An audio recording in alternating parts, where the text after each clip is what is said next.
तो फिजिक्स की क्वेश्चंस की तरफ हम मूव करते हैं। फिजिक्स का क्वेश्चन नंबर 1 है हमारे पास, the ratio of displacement around diameter and total distance around circle. यानी कि जो डिस्प्लेसमेंट है, रेशियो रेशियो निकालना डिस्प्लेसमेंट का अराउंड द डायमीटर और टोटल डिस्टेंस का। डिस्प्लेसमेंट और डिस्टेंस का हमें निकालना है रेशियो।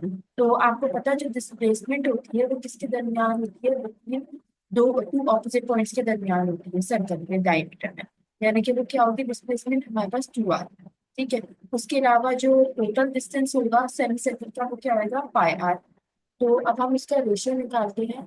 रेशियो हम इस तरह निकालेंगे, 2r अपॉन पाई आर। तो आर से आर कट हो गया, आंसर हमारे पास क्या है, 2:5। तो अब हम इस आंसर को मार्क कर देते हैं 2:5। ये हमारा आंसर आ गया। उसके बाद क्वेश्चन नंबर 2 है हमारे पास, the Asha is driving down what is his speed 150 meter in 18 second, assume he does not speed or slow down. तो आपको पता है क्या होता है, स्पीड मालूम करनी होती है, हम किस तरह निकालते हैं, हम करते हैं डिस्टेंस अपॉन टाइम। तो डिस्टेंस हमारे पास क्या है, 150, और टाइम हमारे पास क्या है, 80। तो जब हम इनको डिवाइड करेंगे हमारे पास आंसर क्या आएगा, 8.23, जो हमारे पास ऑप्शन बी है वो करेक्ट हो जाएगा। मतलब किस तरह स्पीड निकाली जाती है, v is equal to distance upon time, यानी कि स्पीड हम ऐसे भी कह सकते हैं, s is equal to distance upon time. और फिर जब हम डिवाइड करेंगे तो क्या आएगा, 150 अपॉन 18, आंसर आएगा 8.23 मीटर पर सेकेंड। ये याद रखेंगे आप, मीटर पर सेकेंड है क्योंकि डिस्टेंस का मीटर होता है और टाइम का सेकेंड होता है। उसके बाद नेक्स्ट क्वेश्चन है हमारे पास, distance travelled by a moving car with velocity 15 meter per second in 2 seconds deaccelerated at 2 meter per second is equals to। तो यानी कि हमने कौन सी इक्वेशन यूज करनी होगी, हमें यूज करनी होगी, हम इसको थोड़ा सा जूम कर लेते हैं, s is equals to v t minus 1 upon a t का स्क्वायर। ए टी का स्क्वायर लगाया हमने। अब हम क्या करेंगे, 15 है हमारे पास, 15 को डिवाइड कर देंगे 2 से, सॉरी 15 को मल्टीप्लाई करेंगे 2 से। उसके बाद हम माइनस कर देंगे जो है 1/2, और जो है एक्सीलरेशन आपके पास गिवन है 2, और उसके बाद टाइम्स में 2 डिवाइड बाई 2। तो हमारे पास आंसर क्या आ जाएगा, 30 माइनस, तो हम क्या करेंगे 30 - 2 करेंगे तो हमारे पास आंसर आ जाएगा 30 मीटर। तो यही हमारा ऑप्शन सी है, ये करेक्ट हो गया। उसके बाद क्वेश्चन नंबर 4 है हमारे पास, the value of ratio of displacement to distance is. जो वैल्यू होती है, जो रेशियो होता है किसका, डिस्प्लेसमेंट का डिस्टेंस है वो क्या होता है। तो आपको पता है जो डिस्प्लेसमेंट होती है वो क्या होती है, लेस देन होती है या फिर इक्वल टू होती है डिस्टेंस के। क्योंकि जो डिस्प्लेसमेंट होती है वो शॉर्टेस्ट डिस्टेंस होता है जो दो पॉइंट्स के अंदर कवर हो सकता है। तो हमारे पास आंसर क्या होगा, इक्वल और लेस देन हुआ है, यानी कि हमारे पास करेक्ट है। उसके बाद क्वेश्चन नंबर 5 है हमारे पास, which of the following minus the graph represent constant acceleration. तो आपको पता है जो वेलोसिटी और टाइम का ग्राफ होता है वो स्ट्रेट लाइन होती है, और जो स्लोप होता है वो क्या बता रहा होता है, कांस्टेंट एक्सीलरेशन बता रहा होता है। तो इसलिए हमारे पास ऑप्शन बी करेक्ट होना चाहिए। उसके बाद क्वेश्चन नंबर 6 है हमारे पास, the numerical ratio of displacement to distances. जो न्यूमेरिकल रेशियो होता है डिस्प्लेसमेंट का डिस्टेंस है वो क्या होता है, वही जो मैंने आपको पहले बताया कि डिस्प्लेसमेंट क्या होता है, अ, या तो इक्वल होता है या फिर कम होता है किससे, डिस्टेंस जो कि ट्रेवल किया गया है। तो इसलिए हमारे पास क्या आएगा, इक्वल टू और लेस देन 1। इसको मार्क भी कर देते हैं।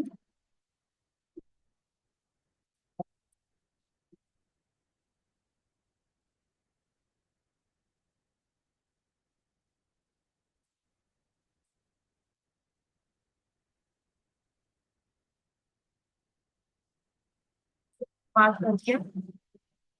अब हमारे पास क्वेश्चन नंबर 7 है, a bullet of mass m moving with velocity v is fired by large with a block of mass capital M. If the bullet remains individual in the moving block, the velocity of the system will be। तो हमारे पास क्या है, हमें ये term किसकी use हो रही है, ये हो रही है कंजर्वेशन ऑफ मोमेंटम की यूज हो रही है, यानी कि हम यूज करेंगे m upon capital M plus m। इस तरह तो हमारे पास क्या आ जाएगा, m v capital M plus small m और v,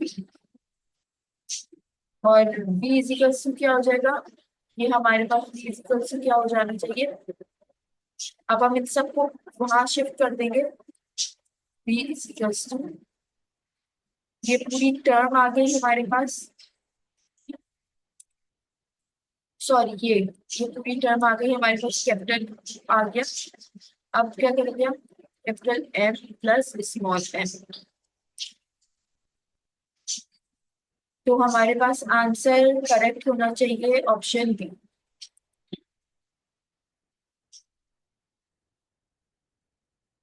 इसके बाद क्वेश्चन नंबर 8 है हमारे पास, if the slope of the velocity time graph is not constant at different points in the body is moving, यानी कि अगर जो स्लोप है वेलोसिटी और टाइम के ग्राफ का, ये आप देख रहे हैं, ये क्या हो, अगर कांस्टेंट ना हो सारे पॉइंट्स पर डिफरेंट पॉइंट पर, तो बॉडी क्या मूव होगी, उसकी क्या होगी, एक्सेलरेशन इंक्रीज हो रही होगी।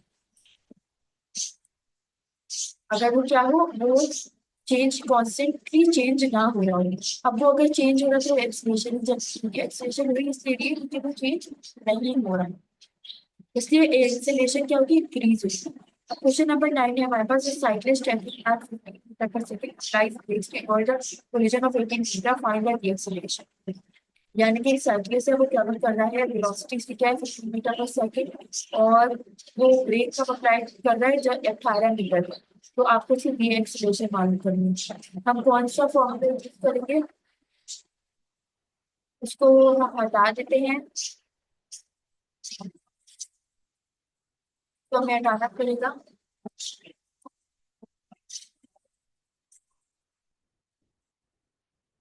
तो हमने कौन सा फॉर्मूला लगाया क्वेश्चन नंबर 9 में, हम लगाएंगे v square is equals to u square plus a s, ठीक है। अब आपको पता है वेलोसिटी मैप पर जीरो होगी, उसके अलावा जो है, जो हमारे पास ये इनिशियल वेलोसिटी वो क्या है, स्क्वायर, उसके अलावा टू आ गया एक्सेलरेशन, हमारे पास माइनस में रहेगी माइनस ए, उसके अलावा जो हमारे पास डिस्टेंस है वो क्या होगा 80।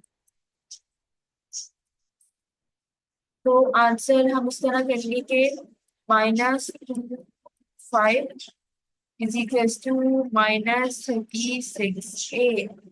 तो हमारे पास आंसर एट एंड क्या आना चाहिए, 5.3 मीटर पर सेकेंड स्क्वायर।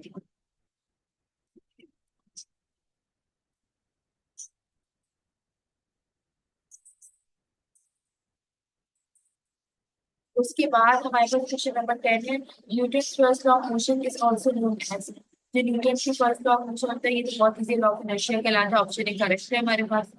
इसके बाद क्वेश्चन नंबर 11, और लॉ ऑफ इनर्शिया में क्या पढ़ते हैं, इसकी डेफिनेशन भी आप समझी जा सकती है। इसका मतलब होता है कि बॉडी जो है वो रेस्ट पर रह रही है या फिर फुल फॉर्म मोशन में चल रही है, तब तक जब तक कि उसके ऊपर कोई एक्सेलरेशन एक्ट नहीं कर रही है, तो लॉ ऑफ इनर्शिया मान लेंगे।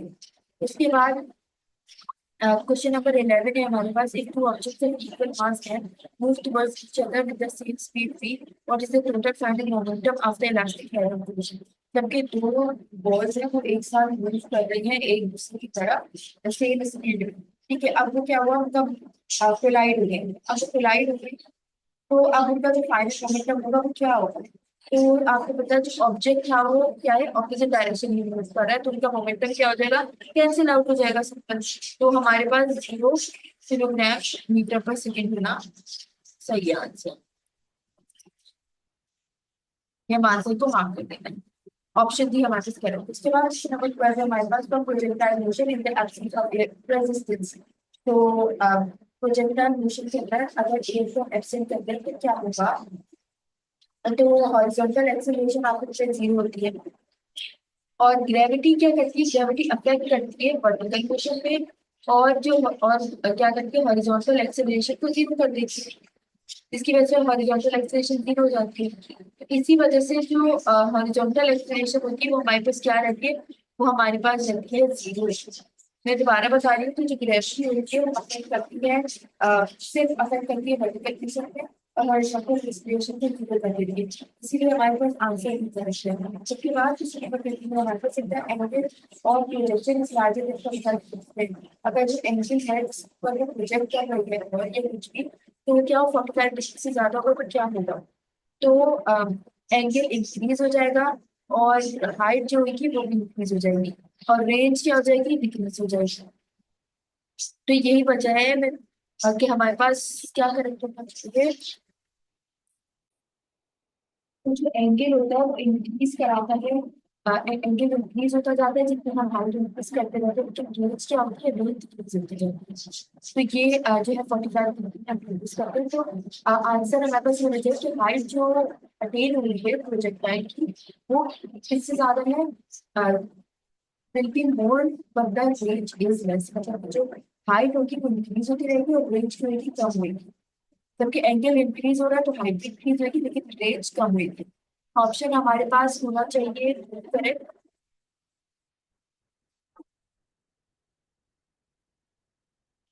क्योंकि रेंज जो है वो क्या हो रही है? वो कम हो रही है, और हाइट जो है वो क्या हो रही है? इंक्रीज हो रही है।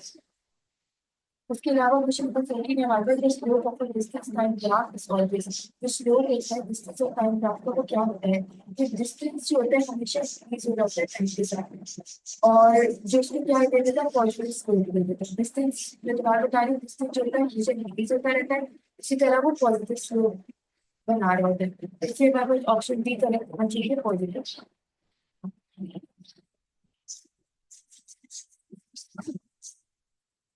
उसके बाद क्वेश्चन नंबर 15 में हमारे पास एक और एंगल और projection is the range without half it's maximum value. तो एंगल और प्रोजेक्शन जो है कब जो है रेंज अपने हाफ वैल्यू के मैक्सिमम वैल्यू के बराबर हो जाते हैं। तो रेंज का फॉर्मूला से अगर हम देखें तो वो क्या होता है? Half is maximum and 30 degree.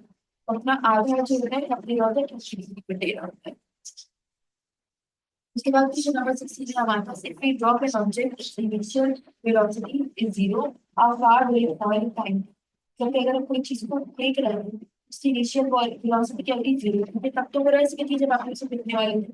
उसके बाद फिर इसकी जो फाइनल वेलोसिटी होगी वो चेंज होगी, और जो कितना टाइम से लगेगा नीचे गिरने में वो लगेगा टाइम। तो डिस्टेंस फॉलोइंग जो होता है अंडर ग्रेविटी, हम कैसे लिखते हैं कि हम एस इज इक्वल्स टू, ये बहुत इजी है, एस इज इक्वल्स टू हम 1/2 जी टी का स्क्वायर लगाएंगे।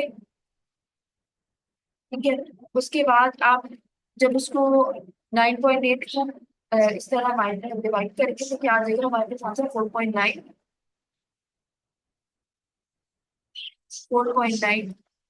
टी का स्क्वायर। तो आंसर हमारे पास क्या करेक्ट होना चाहिए? Option B.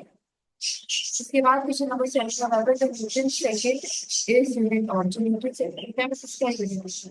तो आपको पता है इम्पल्स जो होती है, इम्पल्स क्या होती है? फोर्स होती है, और जब फोर्स मल्टीप्लाई बाय टाइम करते हैं, इम्पल्स कह रही है कि देखिए force multiply by time. Force का यूनिट क्या है? न्यूटन।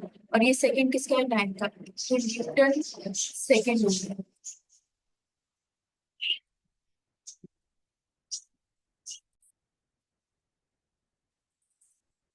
फिर क्वेश्चन नंबर 18 है हमारे पास, the range equals to the height in projectile motion, the angle of projection is। तो जो रेंज होती है वो किसके बराबर होती है? और वो अगर हाइट के प्रोजेक्टाइल मोशन के, तो इसका एंगल ऑफ प्रोजेक्शन क्या होगा? तो ट्रेजेक्टरी का शेप आपको पता है किसकी वजह से होता है? जब रेंज और हाइट जो होती है वो क्या हो जाए? इक्वल हो जाए। तो हमारे पास आंसर क्या करेक्ट होना चाहिए? ऑप्शन बी करेक्ट होना चाहिए, यानी कि 60 डिग्री। 60 डिग्री पर जो है ट्रेजेक्ट्री का जो शेप होता है वो इक्वल हो जाता है हाइट के किसी भी एंगल।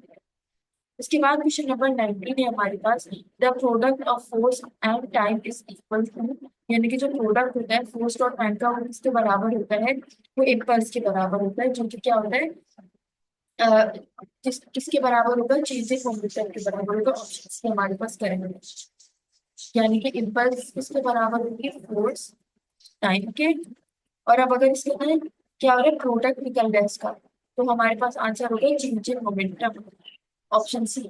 उसके बाद क्वेश्चन नंबर 20 है हमारे पास, at what angle of projection does the range become half of its maximum value, यानी कि कौन सा एंगल ऑफ प्रोजेक्शन होता है जब रेंज किसके बराबर हो जाए, half of its maximum value, अपने आधे के मैक्सिमम के आधे के बराबर हो जाए। तो प्रीवियसली हमने पहले बताया था कि जो रेंज होती है वो हाफ ऑफ इट्स मैक्सिमम कब होती है, जब वो क्या हो 30 डिग्री का। इसके अंदर गिवन नहीं है, पर आंसर हमारे पास 30 डिग्री होगा। उसके बाद क्वेश्चन नंबर 21 है हमारे पास, vertical velocity vertical velocity versus time graph for a projectile motion. तो वर्टिकल वेलोसिटी और टाइम ग्राफ का देखें अगर प्रोजेक्टाइल मोशन में, तो क्या होगा, वो चेंज हो रही होगी, कांस्टेंट वर्टिकल वेलोसिटी चेंज हो रही होती है कांस्टेंट रेट की वजह से ड्यू टू ग्रेविटी, लेकिन जो हॉरिजॉन्टल वेलोसिटी होती है वो सेम रहती है।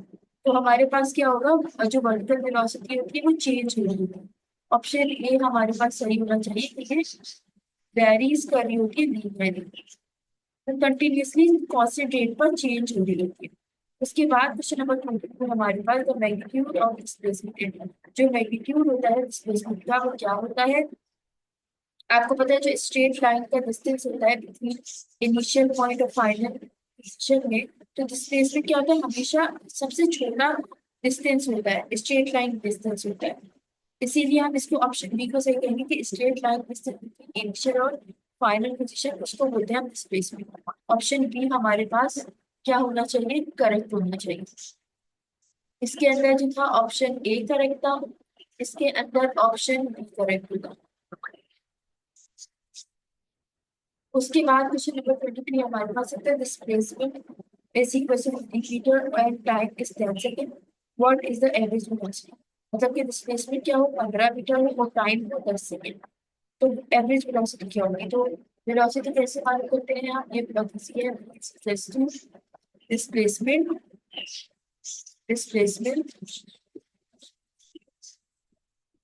डिस्प्लेसमेंट अपॉन टाइम करनी, ठीक है। अब डिस्प्लेसमेंट हमारे पास क्या है 15 और टाइम हमारे पास क्या है 10, तो हमारे पास आंसर क्या होगा 1.5।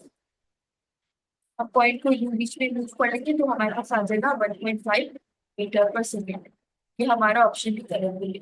उसके बाद क्वेश्चन नंबर 24 है हमारे पास, decrease in velocity per unit time is called, तो जो वेलोसिटी का डिक्रीज होना होता है वो कहलाता है मतलब कि नेगेटिव एक्सेलरेशन भी जिसे हम बोलते हैं, उसका आंसर है एक्सेलरेशन।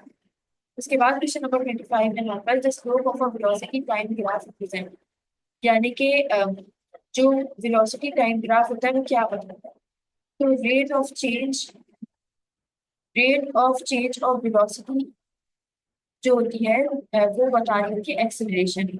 आपको पता है वेलोसिटी वेलोसिटी जब चेंज होती है तो वो क्या कहलाती है, डिस्प्लेसमेंट, और जब स्पीड चेंज हो रही होती है तो वो क्या कहलाती है, डिस्टेंस।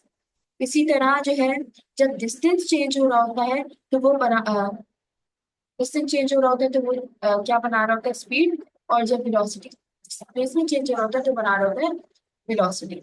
यही आपसे पूछा गया कि वेलोसिटी टाइम ग्राफ क्या बताती है, डिस्प्लेसमेंट बताती है। अब जो है हम एमडी कैट के जो बायो रिलेटेड क्वेश्चंस हैं उनको सॉल्व करेंगे। तो फर्स्ट क्वेश्चन है उसका कि which of the following is not related to envelope virus, यानी कि क्या चीजें जो एनवेलप वायरस से रिलेट नहीं करती। तो आपको पता है कि जो एनवेलप वायरस होते हैं वो थोड़े ज्यादा सेंसिटिव होते हैं इन्वायरमेंट फैक्टर के, जैसे कि टेम्परेचर हो गया, एंटीबॉडीज हो गए, और हीट है, डिटर्जेंट्स वगैरह हैं उनसे। इसीलिए जो लिपिड के एनवेलप्स होते हैं वो थोड़े फ्रेजाइल होते हैं, थोड़े सेंसिटिव होते हैं। तो यानी कि वो किससे टॉलरेंट होते हैं, अनदर एंटीबॉडी से वो टॉलरेंट नहीं होते, वो क्या होते हैं, बहुत ज्यादा सेंसिटिव होते हैं। तो ऑप्शन बी हमारे पास होना चाहिए करेक्ट। और जो नेक्स्ट क्वेश्चन हमारे पास, polio is an example of, यानी कि जो पोलियो है वो किस चीज का एग्जाम्पल है। पोलियो आपको पता है कि जो जिस फैमिली से बिलोंग करता है वो आइसो हेड्रल होते हैं, यानी कि स्फेरिकल शेप होता है उनका। और क्योंकि इनका स्फेरिकल शेप होता है तो ये इनको हम ये भी बोलते हैं कि क्या है, स्फेरिकल वायरस है, पोलियो वायरस। और पोलियो आपको पता है कि वो सेंसेशन खत्म कर देता है, जिसकी वजह से जो है जो लेग्स होती है वो ग्रेजुअली डीजेनरेट होना शुरू हो जाती है। विच of the following is DNA virus, कौन सा है जो डीएनए वायरस है। तो आपको पता है कि हर्पीज वायरस जो होता है वो क्या होता है, डीएनए वायरस होता है। और जो पोलियो वायरस हो गया, इन्फ्लुएंजा वायरस हो गया, या फिर मम्स वगैरह हो गए, ये क्या होते हैं, ये आरएनए वायरस होते हैं, यानी कि राइबोन्यूक्लिक एसिड से मिलके बने होते हैं। ये सिंगल स्टैंडर्ड होते हैं। उसके अलावा जो हर्पीज वायरस होता है वो डीएनए वायरस होता है, वो डीआइसोराइबोन्यूक्लिक एसिड यानी कि डबल स्टैंडर्ड मौजूद होता है उसके अंदर। तो आंसर हमारे पास होगा herpes virus, option C correct है। उसके बाद क्वेश्चन नंबर 4 है हमारे पास, which are called naked viruses, कौन से वायरस होते हैं जो नेकेड वायरस कहलाते हैं। नेकेड मतलब कि उनके पास एनवेलप मौजूद नहीं होगा। तो वो होंगे हमारे पास वो होंगे हमारे पास क्वेश्चन नंबर, जो नॉन एनवेलप वायरस हो सकते हैं, क्योंकि नॉन एनवेलप का मतलब ही ये है कि उनके पास एनवेलप मौजूद नहीं है। उनके पास एनवेलप नहीं है इसलिए वो नेकेड वायरस है। और ये क्या होता है, ये इन्वायरमेंट की कंडीशन से ज्यादा रेजिस्टेंस नहीं होती इनके पास, मतलब कि ये जो होते हैं ज्यादा डेलिकेट होते हैं, क्योंकि एनवेलप से तो उनको प्रोटेक्ट कर रहा होता है, अब एनवेलप ही नहीं है तो वो उनको को प्रोटेक्ट भी नहीं कर सकता। इसलिए हमारे पास आंसर ए करेक्ट होता है, यानी कि नॉन एनवेलप वायरस, जिनको हम नेकेड वायरस भी कहते हैं। उसके अलावा क्वेश्चन नंबर 5 है हमारे पास, the bacteria phage replicates only inside the, यानी कि जो बैक्टीरिया फेज होता है वो किस चीज के अंदर रेप्लिकेट करता है। तो वो जो होता है बैक्टीरिया सेल के अंदर रेप्लिकेट करता है, इसीलिए हम उसे बैक्टीरियोफेज वायरस बोलते हैं। क्योंकि जो बैक्टीरियोफेज वायरस होता है वो इन्फेक्ट करता है बैक्टीरिया को, और उनके अंदर रिप्रोड्यूस होता है, मतलब कि अपने आप को रेप्लिकेट करता है। आपको पता है बैक्टीरिया जो कि रिप्रोडक्शन कैसे करता है, अपनी कॉपीज बना के अपने आप को रेप्लिकेट करके। तो ऑप्शन बी हमारे पास करेक्ट होता है, यानी कि बैक्टीरियोफेज रेप्लिकेट होता है सिर्फ बैक्टीरिया सेल के अंदर ही। उसके बाद क्वेश्चन नंबर 6 है हमारे पास, ये what does the term bacteriophage refer to, यानी कि जो टर्म है बैक्टीरियोफेज वो किससे निकला है। तो वो निकला है हम बाकी ऑप्शंस भी देख लेते हैं, ये ज्यादा ऊपर हो गया। तो बैक्टीरियोफेज वायरस निकला है ओरल ड्रॉप से, यानी कि जो बैक्टीरियल वायरस होता है, नहीं इसको हम ऐसे कह सकते हैं कि ये जो बैक्टीरियोफेज वायरस होता है ये इन्फेक्ट करता है बैक्टीरिया को, और मतलब कि ये बैक्टीरिया को ईट करता है, बैक्टीरिया ईटिंग वायरस होता है। तो इसलिए इसको हम ऐसे बोल सकते हैं, अब वायरस जो कि इन्फेक्ट करता हो बैक्टीरिया को। ये पिछले एमसीक्यू में भी मौजूद। नेक्स्ट क्वेश्चन नंबर 7 है हमारे पास, polio vaccine is given by, polio vaccine जो होती है किस तरह दी जाती है। अब जो पोलियो वैक्सीन होती है वो आपको पता है कि यूजुअली पोलियो पिलाने के लिए आते भी हैं लोग, तो वो क्या करते हैं, वो एक्चुअली ओरल ड्रॉप दे के मुंह के अंदर ड्रॉप डालते हैं, एडमिनिस्टर करते हैं ओरल ड्रॉप को, ताकि क्या हो सके, एक बॉडी के अंदर इम्यूनिटी डेवलप हो जाए बच्चों के, और ताकि वो पोलियो वायरस से अगर इन्फेक्ट होगी तो बॉडी उससे आराम से लड़ सके, तो इसलिए वो ओरल ड्रॉप्स के जरिए दिया जाता है। उसके बाद क्वेश्चन नंबर 8 है हमारे पास, which of the following is the simplest form of pathogen causing disease, यानी कि वो कौन सा जो है बिल्कुल सिंपल है पैथोजन कॉज करने वाला डिजीज। तो वो होता है प्रायल्स। और प्रायल्स क्यों है, क्योंकि ये बिल्कुल इन्फेक्शन डिजीज कॉज करता है, बिल्कुल सिंपल सा होता है। ये एक आप ऐसे कह सकते हैं कि ये फोल्डेड प्रोटीन होता है जो कि डिजीजेस कॉज कराता है, न्यूरो डिजेनरेटिव मतलब दिमाग के जो भी डिजीजेस होते हैं उनको कॉज कराता है, तो वो होता है प्रायल्स। ये वायरस से भी ज्यादा सिंपल होता है। नेक्स्ट और जो नेक्स्ट क्वेश्चन है हमारे पास, which which is not a viral disease, मतलब कौन सा डिजीज है जो कि वायरल नहीं है, मतलब कि वो वायरस के जरिए नहीं फैलता। तो इसका आंसर होगा हमारे पास मलेरिया, क्योंकि वो क्या है, वो वायरल डिजीज नहीं है। और वो किसकी वजह से होता है, वो होता है मॉस्किटो के काटने की वजह से। आपको पता है मॉस्किटो के अंदर जो जब मॉस्किटो आपको ब्लड सक करता है तो उसके अंदर एक पैरासाइट होता है, उसका नाम होता है प्लाज्मोडियम पैरासाइट। अब वो मॉस्किटो के जरिए हमारी ब्लड स्ट्रीम के अंदर एंटर हो जाता है, जिसके जरिए हमें क्या हो जाता है, मलेरिया। तो ये एक वायरल डिजीज नहीं है, ये एक पैरासाइट की वजह से कॉज होने वाला डिजीज है। नेक्स्ट क्वेश्चन नंबर 10 है हमारे पास। The word hepatitis means inflammation of the, ये तो बहुत आसान है कि हेपेटाइटिस का मतलब होता है कि कोई ऐसी इन्फ्लेमेशन होना जो, अब वो वायरस की वजह से भी हो सकती है, जैसे कि हेपेटाइटिस ए है, हेपेटाइटिस बी सी वगैरह है। ये सब किसकी वजह से होते हैं, वायरस की वजह से होते हैं। लेकिन इन्फ्लेमेशन किसके अंदर होती है, इन्फ्लेमेशन का मतलब होता है रेडनेस होना, स्वॉलिंग होना और टेम्परेचर इंक्रीज होना। तो वो किस चीज की वजह से होती है, वो होता है लिवर की। कोई भी डिजीज होना तो वो कहलाता है हेपेटाइटिस। हेपेटाइटिस होता ही लिवर की इन्फ्लेमेशन की वजह से। उसके बाद नेक्स्ट क्वेश्चन हमारे पास, which and EOF the following pairs of disease is called by virus, यानी कि कौन सा जो है ईओएफ वाला डिजीज जो कि कॉज होता है वायरस की वजह से, तो वो होता है, हम कह सकते हैं मीजल मम्स हो सकते हैं, क्योंकि जो मीजल्स होते हैं वो मॉर्बिलो वायरस की वजह से, और जो मम्स होते हैं वो पैरामाइक्सो वायरस की वजह से होती है। ये सारे दोनों क्या है, ये वायरल डिजीजेज हैं, और ये इसलिए हम इनको बोलेंगे कि ये वायरल है, वायरल इन्फेक्शन है। उसके बाद नेक्स्ट क्वेश्चन हमारे पास, hepatitis is cause by, hepatitis किस चीज की वजह से होता है, हेपेटाइटिस होता है जैसे कि हेपेटाइटिस आपको पता है वायरस की वजह से होता है, ABCD वायरस की वजह से। और समटाइम जो टॉक्सिन्स होते हैं, जो कि हार्मफुल चीजें हमारी बॉडी के अंदर एंटर हो जाती हैं, जो लोग अल्कोहल इंटेक करते हैं, ड्रिंकिंग करते हैं, उनको ये हेपेटाइटिस के चांसेस ज्यादा होते हैं। तो ये किसकी वजह से होता है, ये वायरस की वजह से होता है। ये आपको पता होना चाहिए, हेपेटाइटिस एक वायरल इन्फेक्शन है, डेट्स ऑल। उसके अलावा रेबीज किस चीज की वजह से होता है, वो भी देख लेते हैं। तो रेबीज आप कह सकते हैं, रेबीज जो डॉग्स वगैरह काट लेते हैं, या फिर पॉक्स हो गई, उनके जरिए ये रेबीज इन्फेक्शन बॉडी के अंदर एंटर होता है। तो ये किसकी वजह से होता है, ये रेहब्रो वायरस की वजह से होता है। और ये डायरेक्ट किस चीज को टारगेट करता है, ये हमारे सेंट्रल नर्वस सिस्टम को टारगेट करता है। तो ये आपको पता होना चाहिए, रेबीज हेप्टो वायरस की वजह से होता है, ये CNS को टारगेट करता है। उसके बाद जो नेक्स्ट क्वेश्चन है हम वो भी देख लेते हैं, question number 14। Which of the following cell does HIV mainly infect, यानी कि जो HIV है, ह्यूमन इम्यूनो डेफिशिएंसी वायरस, वो किस चीज को इन्फेक्ट करता है, तो वो इन्फेक्ट करता है टी हेल्पर सेल्स को। टी हेल्पर सेल्स वो होते हैं जो कि थाइमस के अंदर मेच्योर होते हैं, वो वाली लिम्फोसाइट्स को हम टी हेल्पर सेल्स कहते हैं।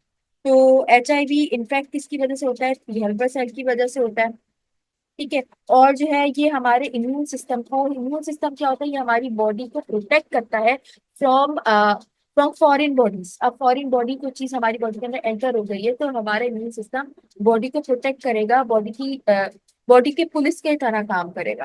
तो टी हेल्पर लिम्फोसाइट का काम भी यही होता है कि वो HIV जब एंटर होता है, उसकी वजह से ही HIV होता है, टी लिम्फोसाइट्स। और उसके बाद जो नेक्स्ट क्वेश्चन है हम उसको भी देख लेते हैं कि AIDS is cause by, AIDS क्या होता है। एड्स का फुल फॉर्म हम ऐसे कह सकते हैं, ह्यूमन इम्यूनो डेफिशिएंसी सिंड्रोम। तो ये जो होता है, ये HIV की वजह से होता है, जो कि ह्यूमन इम्यूनो डेफिशिएंसी वायरस कहलाता है, या हम कह सकते हैं ये रिट्रो वायरस। तो हम इसको मार्क भी कर देते हैं। तो ये क्या है, एक वायरस की वजह से होता है, ह्यूमन इम्यूनो डेफिशिएंसी वायरस, यानी कि HIV क्या है, एक वायरस है, इसलिए एड्स उसकी वजह से। उसके अलावा जो नेक्स्ट क्वेश्चन है हमारे पास, क्वेश्चन नंबर 16, वो है which one is not an opportunistic disease related to HIV infection, यानी कि कौन सा डिजीज है जो कि अपॉर्चुनिस्टिक नहीं होता, या हम इसको ऐसे कह सकते हैं कि ये जो है क्या चीज डिस्ट्रॉय करता है HIV। तो आपको पता है HIV हमारा इम्यून सिस्टम डिस्ट्रॉय कर देता है, जिसकी वजह से एक छोटा से छोटा इन्फेक्शन भी जो होता है वो बॉडी को हार्म कर सकता है, और बॉडी ह्यूमन की डेथ भी हो सकती है सिर्फ एक छोटे से इन्फेक्शन की वजह से, जिसको बॉडी पहले बहुत आराम से उससे फाइट कर सकती थी, लेकिन क्योंकि HIV जो है वो इम्यून सिस्टम को डैमेज कर देता है, तो डायरेक्ट जो है बॉडी से इन्फेक्ट हो जाती है और डेथ हो जाती है। तो डिस्ट्रक्शन किसकी हो जाती है, हमारे इम्यून सिस्टम की डिस्ट्रक्शन हो जाती है। हम इसको मार्क कर लेते हैं। नेक्स्ट क्वेश्चन की तरफ हम मूव करते हैं, जो है the main target of HIV in AIDS, यानी कि HIV ह्यूमन इम्यूनोडेफिशिएंसी वायरस जिसकी वजह से एड्स होता है, उसका टारगेट क्या होता है, तो उसका टारगेट होता है हेल्पर टी लिम्फोसाइट, जो मैंने आपको पहले भी बताया था कि ये जो HIV होता है, ये टारगेट किसे करता है, ये हेल्पर टी लिम्फोसाइट को करता है, जिसको हम CD4 सेल भी बोलते हैं। जिसकी वजह से क्या होता है, हमारा इम्यून सिस्टम डिस्ट्रॉय हो जाता है और बॉडी की एट एंड डेथ हो जाती है। तो हम इसको मार्क कर लेते हैं ऑप्शन डी को, जो करेक्ट है। उसके बाद क्वेश्चन 18 है हमारे पास, numerous opportunistic disease might attack a person suffering from which of the following diseases. यानी कि जो अपॉर्चुनिटिक डिजीज होते हैं वो कब बॉडी पर अटैक करते हैं, कब बॉडी पर अटैक करते हैं, जब वो अब मिसाल के तौर पे ये एड्स जो होता है ये हमारी इम्यून सिस्टम को बिल्कुल डिस्ट्रॉय कर देता है, ये मैंने आपको पहले ही बताया। इम्यून सिस्टम डिस्ट्रॉय हो गया, बॉडी को कोई बचा नहीं सकता, बॉडी कोई पर अब कोई भी जो अपॉर्चुनिटिक डिजीज है, मतलब जो भी जिस भी डिजीज ने हमला किया वो बॉडी को अ, उसकी वजह से सफर करना पड़ेगा। तो वो किस डिजीज की वजह से होता है, तो मैंने आपको क्या बताया, वो एड्स की वजह से, जो क्या है HIV वायरस। उसके बाद नेक्स्ट क्वेश्चन है हमारे पास, question 19, which of the following is not true about human immunodeficiency virus. मतलब क्या चीज है जो HIV के बारे में करेक्ट नहीं है। तो HIV आपको पता है वो तीन एंजाइम जो है कि ये जो स्टेटमेंट है जो आपने बताना है कि वो गलत है, वो ये होगी कि जो HIV होती है वो एड्स की वजह से होती है, ठीक है, लेकिन वो प्रोग्रेसिवली जो होता है वो डैमेज करता रहता है इम्यून सिस्टम। यानी कि आप कह सकते हैं ये एड्स की वजह से होता है। तो ऑप्शन ऑप्शन सी हमारे पास करेक्ट होना चाहिए। उन्होंने बोला है कि इसकी वजह से नहीं होता, जबकि गलत है, उसकी वजह से होता है एड्स। एड्स होता ही HIV की वजह से। HIV वो वायरस है जो एड्स कॉज करा। उसके बाद क्वेश्चन नंबर 20 है हमारे पास, enzymes integrase protease and reverse transcriptase are found in which virus. मतलब ये जो वायरस, ये जो मैंने आपको बताया एंजाइम्स, ये किस वायरस के अंदर मौजूद होते हैं। तो वो मौजूद होते हैं HIV के अंदर मौजूद होते हैं। HIV के अंदर ये इंटीग्रेज प्रोटीएज और रिवर्स ट्रांसक्रिप्टेज तीनों चीजें मौजूद होती हैं, जो कि उसको क्या करती है, उसको रेप्लिकेट करने में मदद करती है, उसको रिप्रोड्यूस करने में मदद करती है, जिसकी वजह से बॉडी के अंदर तेजी से बढ़ता चला जाता है और body at the end destroy हो जाती है। उसके बाद हम नेक्स्ट क्वेश्चन की तरफ मूव करते हैं, क्वेश्चन नंबर 21 की तरफ। क्वेश्चन नंबर 21 है, ह्यूमन इम्यूनो डेफिशिएंसी वायरस, जिसको हम HIV भी बोलते हैं, पार्टिकल्स होते हैं, सराउंड करते हैं कौन से कोड फॉर्म करते हैं, इसको वायरस का एनवेलप बोलते हैं, वायरस के एनवेलप बनाते हैं, और मेम्ब्रेन होती है वो किस चीज से बनी होती है, तो वो बनी होती है अम, वो बनी होती है ग्लाइकोप्रोटीन से बनी होती है। वो ग्लाइकोप्रोटीन से इसलिए बनी होती है कि जो HIV का एनवेलप होता है वो जो मैंने आपको बताया ग्लाइकोप्रोटीन से बना होता है, वो हेल्प करता है ताकि वो होस्ट सेल से जाके अटैच हो सके। अगर ग्लाइकोप्रोटीन ना हो तो जो HIV वायरस होगा, होस्ट सेल क्या है, जिस बॉडी के अंदर वो अपनी रिप्रोडक्शन करता है, तो अगर HIV ना वो ग्लाइकोप्रोटीन नहीं होगा तो HIV से जाके अटैच ही नहीं हो पाएगा। HIV अटैच ही नहीं हो पाएगा तो वो ऑब्वियसली कुछ हार्म भी नहीं कर पाएगा। ग्लाइकोप्रोटीन ही एक्चुअल एनवेलप होता है HIV। उसके बाद नेक्स्ट क्वेश्चन है हमारे पास, which of the following is transmitted to infected blood and infected syringes। मतलब कि अगर कोई ब्लड किसी बॉडी के अंदर, किसी कोई इंसान की बॉडी उसके अंदर खून की कमी हो गई, तो अब आप उसके अंदर ब्लड ट्रांसफ्यूज कराएंगे। ब्लड किसी ऐसे बंदे का है कि जिसको एच आई वी है, अब उसका ब्लड आपने दूसरी बॉडी के अंदर डाला तो क्या होगा, दूसरी बॉडी में इन्फेक्ट हो जाएगी HIV से।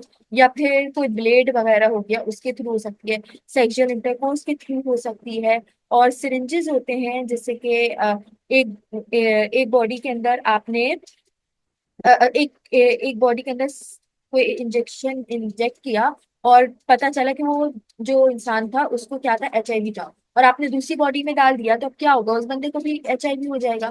तो आंसर क्या होगा, ऑप्शन ए करेक्ट। उसके बाद क्वेश्चन नंबर 23 हमारे पास, हम आगे मूव करते हैं। In AIDS D stand for, AIDS में डी का मतलब क्या होता है, डेफिशिएंसी। यानी कि एड्स में जो एक्वायर्ड इम्यूनो डेफिशिएंसी सिंड्रोम होता है, जिसको एड्स का फुल फॉर्म बोलते हैं, डी में इसका मतलब क्या होता है, डेफिशिएंसी। डेफिशिएंसी का मतलब क्या होता है, कमी होना, बॉडी के अंदर किसी चीज की कमी होना। फॉर एग्जाम्पल विटामिन डी की डेफिशिएंसी हम बोलते हैं, और विटामिन ए की, विटामिन डी की, मुख्तलिफ विटामिन की डेफिशिएंसी हो जाती है। लेकिन इसके अंदर इसका वर्ड का जो डी का स्टैंड क्या कर रहा है, डी का मतलब क्या है, डेफिशिएंसी। नेक्स्ट क्वेश्चन है हमारे पास, virus is Latin word meaning. जो वायरस होता है उसके लैटिन मीनिंग क्या होता है, उसका मीनिंग होता है पॉइजन। पॉइजन मतलब कि वो चीज जो बॉडी के अंदर अगर एंटर होगी तो वो आपको नुकसान ही पहुंचाएगी। बैक्टीरिया के बहुत सारे फायदे होते हैं। बैक्टीरिया, गुड बैक्टीरिया होते हैं, बैड बैक्टीरिया होते हैं। हमारे गट के अंदर बैक्टीरिया होते हैं, वो हमारे लिए बेनिफिशियल होते हैं, लेकिन जो कुछ बैक्टीरिया हार्मफुल भी होते हैं। लेकिन वायरस क्या है, वायरस हमारे लिए नुकसानदेह ही होता है, वो हमें फायदा कभी भी नहीं देगा। नेक्स्ट क्वेश्चन 25 में हमारे पास, cilia and flagella are absent in. तो सीलिया जो कि मूवमेंट के लिए हेल्प करता है, फ्लैजेला का भी काम यही होता है, लोकोमोशन कराना, मूवमेंट कराना। तो वो किसके अंदर एब्सेंट होता है? वो एब्सेंट होता है वायरसेस के अंदर। वायरसेस के अंदर एब्सेंट इसलिए होता है क्योंकि वायरस जो होता है वो एक नॉन लिविंग बॉडी है। वो कुछ उसके अंदर चीजें लिविंग वाली भी हैं और कुछ चीजें उसके अंदर क्या है, नॉन लिविंग वाली। तो ये चीजें जो होती है किसके अंदर मौजूद होती है, ये बैक्टीरिया वगैरह के अंदर मौजूद होती है, लेकिन ये वायरस के अंदर मौजूद नहीं होती। क्यों? क्योंकि वो नॉन लिविंग।